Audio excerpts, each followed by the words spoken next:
Génie Climatique Magazine vous présente Direction, la voix des dirigeants du génie climatique. Retrouvez toute l'actualité du secteur sur génieclimatique.fr. Bienvenue dans Direction, le podcast des décideurs du génie climatique. Après un passage chez Brico Dépôt, mon invité de ce nouvel épisode a démarré sa carrière au sein du groupe Saint-Gobain, en tant que directrice marketing de Weber, puis directrice marketing adjointe et transformation digitale du groupe, et enfin directrice des opérations de la plateforme du bâtiment. Elle rejoint le groupe Zehnder en janvier 2023 comme DG France et désormais comme directrice régionale Europe du Sud. Karine Pruneau, bonjour. Bonjour Pierre. Zehnder est présent sur deux marchés, les émetteurs de chaleur et la ventilation. Comment se portent ces deux activités dans un contexte qui a l'air très compliqué pour les entreprises du génie climatique et les industriels ? Alors au global, sur l'activité, sur l'année 2024, les deux activités ont été pénalisées effectivement par une conjoncture difficile, avec un chiffre d'affaires en régression aussi bien au niveau mondial qu'au niveau européen. Néanmoins, ce qu'on constate sur le deuxième semestre de l'année 2024, c'est une inversion de tendance sur le marché de la ventilation, puisque le chiffre d'affaires en Europe de la ventilation au second semestre est en croissance par rapport à la même période de l'année précédente, de plus 16%. Et cette inversion de tendance, elle se voit d'ailleurs aussi en Amérique du Nord. Donc, grosse différence entre les deux activités. Finalement, une partie émetteur qui est vraiment plutôt au ralenti et une partie ventilation qui se porte bien. Qui redémarre. Ok. Oui. Le marché du neuf ne donne pas tellement de raisons d'espérer cette année, même si ça redémarre, il y a des chances que les chantiers soient pas trop en génie climatique avant 26. Côté rénovation en résidentiel, vous voyez des signaux d'espoir. Vous dites qu'il y a peut-être des choses qui frémissent et qui pourraient laisser penser que l'année 25 serait moins mauvaise que ce qu'on redoute. Alors en effet, du côté de la rénovation résidentielle, je suis raisonnablement optimiste. La rénovation résidentielle, elle est très fortement liée au volume des transactions immobilières dans l'ancien. Et de ce côté-là, on voit un certain nombre de signes avancés qui sont plutôt au vert. Tout d'abord, la baisse des taux d'intérêt, baisse régulière depuis février de l'année dernière. De façon assez logique, un redémarrage des volumes des crédits immobiliers à l'habitat, des nouveaux crédits immobiliers depuis le printemps. Baisse des prix également de l'immobilier. Et puis, donc finalement, des intentions d'achat qui reviennent de la part des consommateurs, là aussi depuis avril dernier. Et c'est intéressant d'ailleurs de voir que ce niveau d'intention d'achat de la fin 2024, à partir du mois de novembre, revient à des niveaux qu'on avait connus au cours de l'année 2020. Donc plutôt optimiste. Une bonne année, voilà. Ouais. Et puis on a vu les dernières annonces des réseaux d'agences immobilières sur la fin de l'année et le début de cette année, qui effectivement partagent une reprise constatée des transactions ou des signatures de compromis sur la fin de l'année dernière. Et ça signifie travaux. On sait que vente immobilière, ça veut dire que peut-être on va en profiter pour faire des travaux, d'autant qu'on lit un peu partout que quand la note de diagnostic n'est pas très bonne, on fait baisser le prix et qu'on utilise la baisse de prix pour financer les travaux qui vont peut-être permettre de remonter de E à C ou D. Et du coup, on va en profiter pour changer les radiateurs ou la ventilation. Alors effectivement, on voit des corrélations assez fortes entre les volumes de transactions immobilières et les travaux de rénovation énergétique, avec évidemment quelques mois de décalage. Oui. Côté non résidentiel, on a l'impression que ça se porte pas trop mal. Le tertiaire porte l'activité quand même de beaucoup d'industriels. Est-ce que vous le sentez aussi positivement orienté, ce marché en 25, ou est-ce que la crise économique qui commence à s'installer risque d'emporter les investissements ? Alors déjà du côté du neuf, le marché est quand même à la peine, puisque les surfaces commencées restent en baisse de plus de 10%. Donc de ce point de vue-là, plus compliqué, même s'il y a des poches qui se portent mieux. Les bâtiments d'enseignement sont plutôt stables. Les bâtiments liés à la santé sont eux plutôt en croissance. Donc il y a malgré tout des zones plus positives. Et puis du côté de la rénovation, je dirais qu'il y a des forces qui s'opposent. Il y a d'une part des contraintes budgétaires, la situation économique que vous évoquiez, qui limitent effectivement les les projets de rénovation énergétique, en particulier pour les collectivités. Et puis, à l'inverse, on a le décret tertiaire qui a fixé des objectifs ambitieux d'efficacité énergétique. Et d'ailleurs, on le voit chez Zehnder au travers de notre activité panneaux rayonnants, puisque ces produits permettent de faire des économies substantielles en matière d'efficacité énergétique. Quand on combine des panneaux rayonnants à une pompe à chaleur, on peut réaliser jusqu'à 60% d'économie d'énergie. Et sans même changer le générateur, on a des économies de l'ordre de 20 à 30% grâce à l'installation de panneaux rayonnants. Et chez nous, c'est une activité qui, effectivement, se porte plutôt bien. Alors, cette réflexion sur les émetteurs, si je la ramène à l'échelle du logement, il semble que ce sujet soit globalement peu inscrit dans la réno énergétique. C'est-à-dire qu'on sait qu'on va aider le changement de générateur, l'isolation, la ventilation qui va avec l'isolation et qui est indispensable. Il n'y a pas de réflexion des pouvoirs publics sur les émetteurs de chaleur.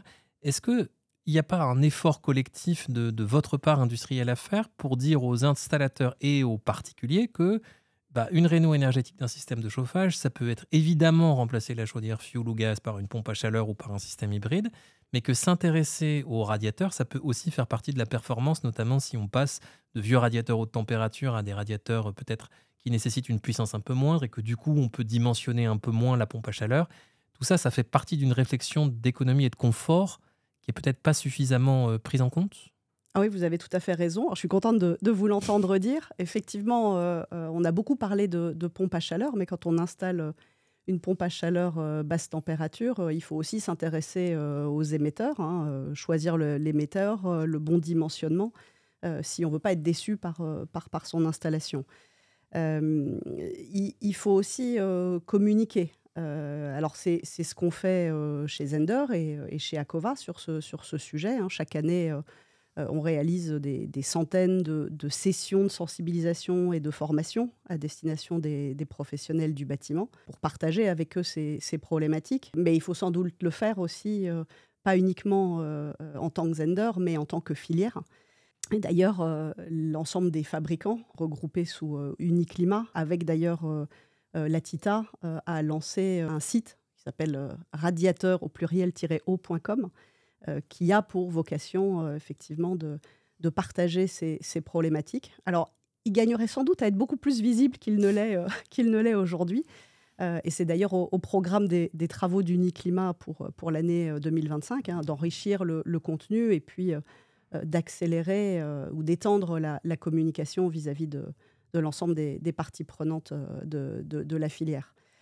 Donc changement, penser aux émetteurs dans le cas d'un changement de générateur, évidemment. Indépendamment de ce changement de générateur, il faut aussi penser aux émetteurs, puisqu'on considère qu'on a à peu près en France 16 millions de radiateurs eau chaude qui sont installés, avec une moyenne d'âge d'à peu près 50 ans.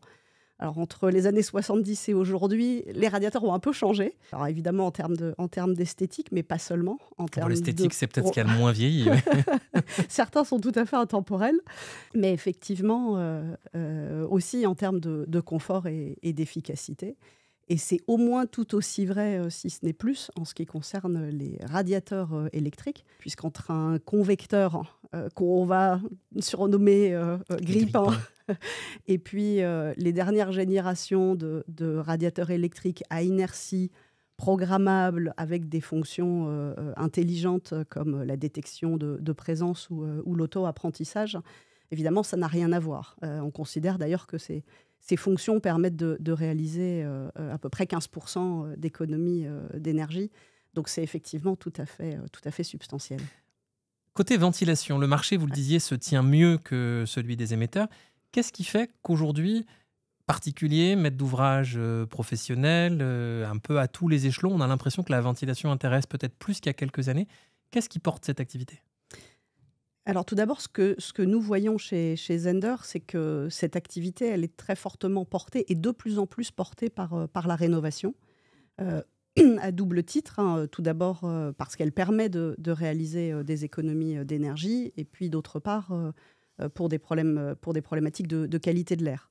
pas de rénovation sans ventilation, ça devrait être un leitmotiv, un réflexe pour l'ensemble des professionnels du bâtiment, comme d'ailleurs des consommateurs, puisque la ventilation, elle permet en effet de renouveler l'air et d'évacuer ainsi l'humidité, les polluants, et ainsi est essentielle pour préserver le bâti et surtout la santé des occupants. Et puis le deuxième phénomène qu'on observe, c'est une préoccupation croissante des problématiques de confort d'été. Et là aussi, la ventilation double flux, permet de contribuer à ce confort d'été, puisqu'elle va récupérer la fraîcheur en été. Et puis, elle peut facilement être associée à des équipements complémentaires qui vont apporter du rafraîchissement. Pourtant, cette double flux dont vous parlez comme vecteur de confort d'été, elle est quand même assez peu développée en France. Qu'est-ce qu'il faudrait, à vos yeux, pour que le marché, alors je ne sais pas si ça tient aux installateurs, aux clients, aux deux, se porte un peu plus vers la double flux, qui a un peu tous les atouts que vous avez décrits, qui peut-être pourrait avoir une place un petit peu plus importante aux côtés des systèmes plus traditionnels? Depuis, ce qu'on constate, c'est qu'évidemment, depuis le Covid, les préoccupations de qualité de l'air ont gagné, ont pris de l'importance. Et pour autant, c'est pas si simple à appréhender, la qualité de l'air. Ça se voit pas. Les problèmes de qualité de l'air ou la pollution de l'air intérieur, on sait que c'est un enjeu de société, c'est un enjeu humain et financier qui est d'ailleurs estimé par l'OQEI autour de 19 milliards d'euros chaque année. Et puis, au-delà de la pollution de l'air, la concentration de CO2 dans l'air, elle mène à des déficits cognitifs. Les capacités cognitives, quand le taux de CO2 augmente, ont tendance à diminuer. C'est d'ailleurs pour ça que dans les écoles et les établissements d'enseignement, il y a désormais des obligations de faire des campagnes de mesures pour effectivement alerter sur ces préoccupations. En général, on considère qu'autour de 1000 ppm, on est dans une qualité de l'air qui est satisfaisante. On est étonné de voir les niveaux qu'on atteint parfois dans certains bâtiments. Et donc, pour moi, pour réellement faire bouger les lignes, ce qu'il faudrait, c'est aller plus loin sur les obligations de renouvellement d'air. Finalement, pour atteindre ces niveaux de qualité de l'air, le secret, c'est de renouveler. Évidemment, de filtrer l'air entrant, ça va sans dire, mais surtout de renouveler le volume d'air. Et le bon volume, le bon renouvellement, on considère qu'il est autour de la moitié du volume d'air chaque heure. Très souvent, on est nettement en dessous de ces problématiques. Et d'ailleurs, c'est intéressant de voir que quand on fait des tests d'émissions de COV des matériaux de construction, ils sont faits avec des taux de renouvellement qui sont de moitié du volume d'air chaque heure. Donc, pour moi, le levier, il est véritablement sur l'obligation ou la réglementation pour favoriser ces renouvellements d'air pour préserver, encore une fois, à la fois le bâti et la santé des occupants. Une étude comportementale récente autour du chauffage au bois a montré que les habitudes des particuliers changeaient dès lors qu'on leur montrait la concentration de polluants liés à leur usage du chauffage au bois dans leur intérieur.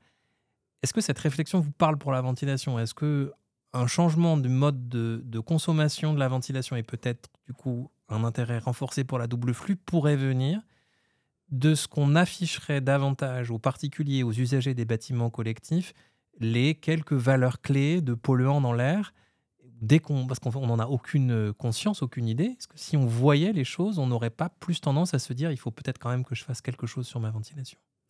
Alors, c'est effectivement une réflexion tout à fait pertinente. J'ai moi-même fait le test en rejoignant Zehnder. Il y a des capteurs de qualité de l'air, c'est maintenant disponible.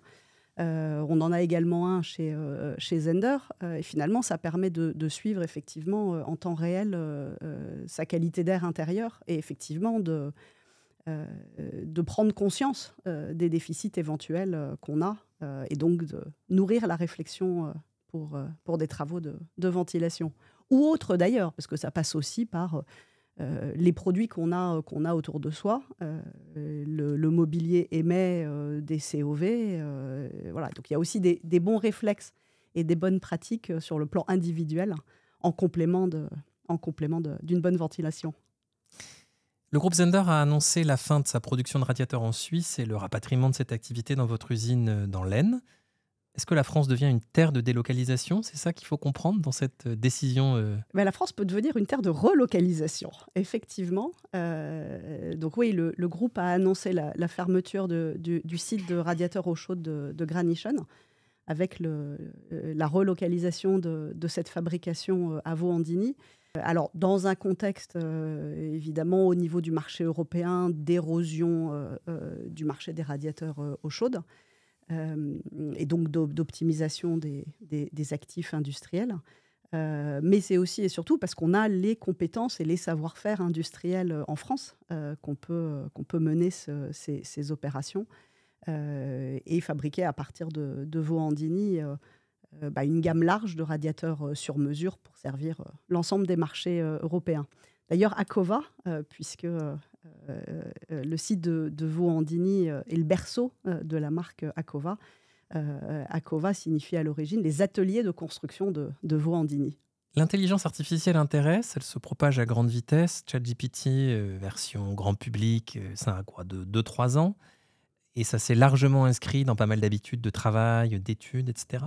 Comment vous voyez cette technologie changer votre activité, celle de vos clients ? Si vous vous projetez à 2-3 ans, vous dites en quoi est-ce que l'IA peut demain bouleverser la manière dont Zehnder et ses clients font leur métier ? Alors, compliqué de faire de la prospective à la vitesse du changement de l'IA.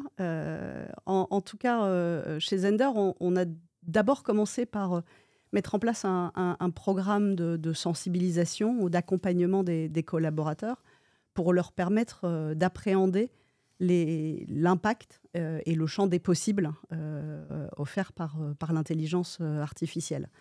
Ce qu'on voit aujourd'hui au sein du groupe, c'est un usage croissant de l'IA dans le quotidien, pour faciliter le quotidien des équipes.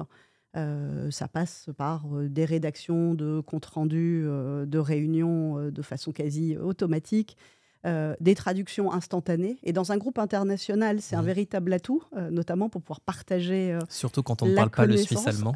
Par exemple, ça permet en fait de partager les informations et puis les connaissances de façon hyper large, très rapidement, à l'échelle du groupe. On voit des applications dans la réalisation facilitée de planning, la génération évidemment de supports marketing, génération de texte, génération d'images.